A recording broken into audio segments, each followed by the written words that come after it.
My name is Angel Lateral, and when it comes to practicing law, I resonate with the human spirit just as much as the judicial system.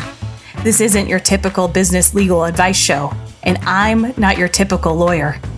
As an attorney, I have over 16 years of legal experience in the areas of business law and estate planning. As a project manager, I love building and nurturing systems that work. And as a certified guide in the lineage of King Solomon, transformation consultant, and practicing Buddhist, I know this all starts with a healthy mindset. Welcome to the Laws of Abundance podcast. Legal advice from an angel.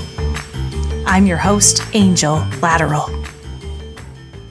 This summer, I got stuck. The stickiness began with a devastating event. An event that first shocked, and then struck, and then stuck my soul. Have you ever been caught in some twisted limbo? Stuck ping-ponging between extremes of hot and cold, love and hate, quiet and loud, soft and hard, easy and difficult, fast and slow? When I started this second season of the Laws of Abundance, I thought it might be easy to use examples from my life about the 7 primary Hermetic Principles. And in some way, that's true. The laws of Hermetics are at work all of the time around and within us. But what I found this summer is that I got stuck. Really stuck. I was stuck traveling between poles, between places of polarity. Polarity is the Hermetic principle that says that two things like hot and cold are of the same nature. They just vary by degree. So we can see this easily with hot and cold as an example, simply by looking at a thermometer.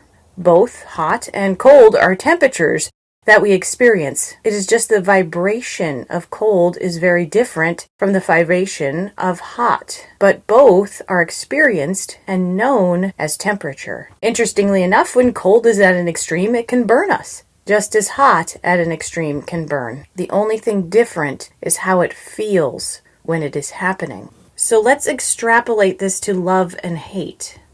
Both are emotive forces that cause great passion between two individuals. Love is one extreme with its own flavor and degree of passion associated, and hate is on the other side of the scale, also resulting in a form of passion, albeit usually with a very different result than love when one gives into it. But both, like hot and cold, are the same in nature. They just differ by the degree. In my life recently, I've been on a bit of a teeter-totter of polarities. Quiet and loud as I spent time in the country and the city. Bright and dark, the light in the Pacific Northwest versus the light in the South or the middle of the United States. Since I talked to you last, my life trajectory, my relationships, my physical locations all shifted. I'm literally a different person than I was in May, and the middle of it, I've been in a state of agitation, rest, trials, accomplishments, transitions, and love. I've experienced some of my greatest fears, greatest challenges, greatest connections, as well as betrayal. And now, I'm on a path to my greatest joy through service. So what happened? The million-dollar question. Well, I went from my 1-year anniversary with a person I thought was my life partner to finding out that my other half had made the ultimate betrayal. Sometime after our last trip together in April, he started another relationship with another woman. But for 4 months, he lied to me and kept her hidden. I may have never known if it wasn't for the other woman reaching out to me in a jealous rage. Needless to say, our relationship is over, and I am dealing now with the polarities of love and hate, of truth and lies, of anger and forgiveness. I'm processing many things on the spectrum of my emotions that occur after being so connected and honest with someone, giving them your heart, and then finding it tossed aside in their own self-centered choices. However, I still have my own choices. The choice to be angry, to lash out, or to even hate. Betrayal is a very rough feeling, especially after being vulnerable and finally willing myself to trust another. Trust does not come easy to me. It is something I have really had to learn and lean into. Leaning into the negative vibration now and lashing out because I'm wounded, however, is not helpful to my life, my purpose, or my mission.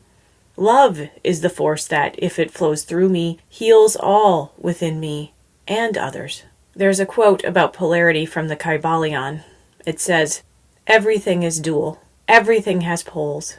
Everything has its pair of opposites. Like and unlike are the same. Opposites are identical in nature, but different in degree. Extremes meet. All truths are but half-truths. All paradoxes may be reconciled." So Hermetics teaches that things seemingly diametrically opposed to each other are merely a matter of degree. Other words, opposites are the same in nature. Again, they just differ by degree, and that degree is created through vibration. So in my current situation, if I focus on the betrayal, the negative vibration, I bring myself down further, because victim is not the vibration of love and healing. It is my wounded wailer on repeat. Oh, woe is me, the world is filled with haters and assholes out to harm me. No bueno. On the other hand, I can focus on the positive about this situation. The clarity, the timing, the way this information came in. In my case, my relationship ended the moment I came back to the world from my spirit quest. My initiation as a third-step ritual master into the lineage of King Solomon. There were no bones about it. When I went to the mountain, I was in a relationship with this person. When I came back, it was obvious that I could not be, and that the relationship itself was a hindrance to my purpose and path that I had committed my new self fully upon. It still hurt like hell, but it was clear. There's a story of the last temptation of Christ, and this last temptation for him was one of a normal life, just marrying a lovely girl named Mary and being a carpenter for the rest of his days. Christ chose differently, we all know. He didn't lead a normal life. He died and left this physical existence and went on to become a master of light, teaching us the energy of love and compassion, among other things religions have done in his name, but that's another story. And I am not Jesus, but he did say, everything I can do, you can do and more. So in June, the opportunity to apply to Third Step came up. I had not answered the call with a yes before, as honestly, I was very attached to my possibility of a normal life and scared to sever my attachments to it.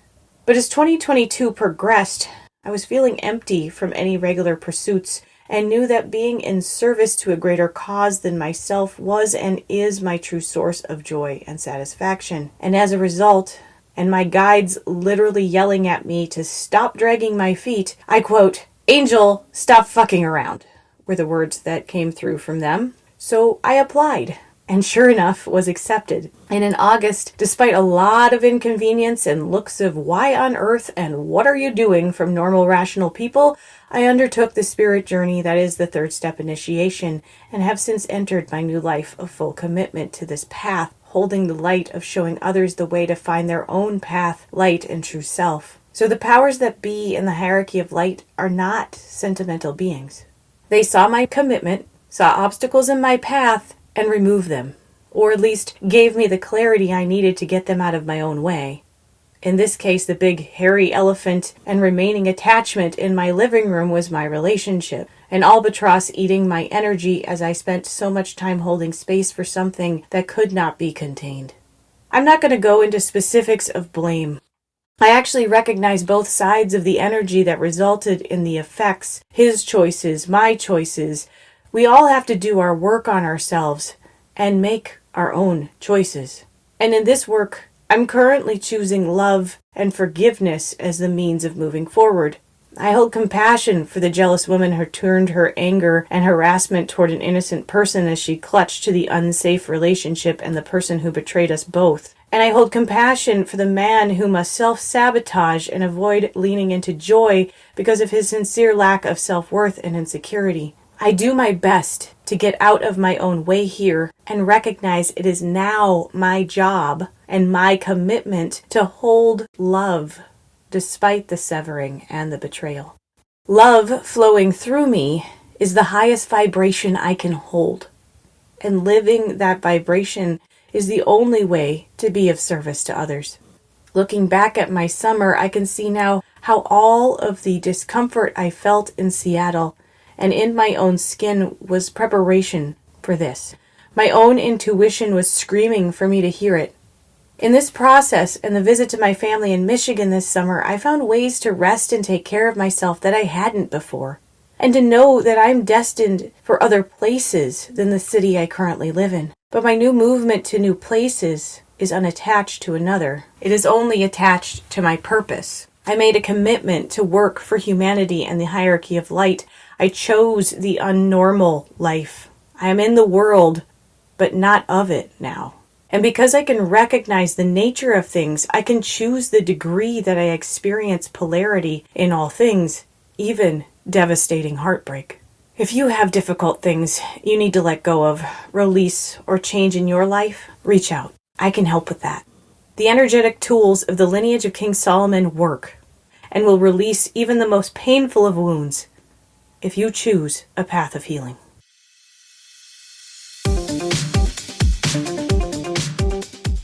Thank you for allowing me to help you prosper. If you like this podcast, please review and subscribe. You can find out more about me at lawsofabundance.laterallaw.com. I'm your host, Angel Lateral, and I can help with that.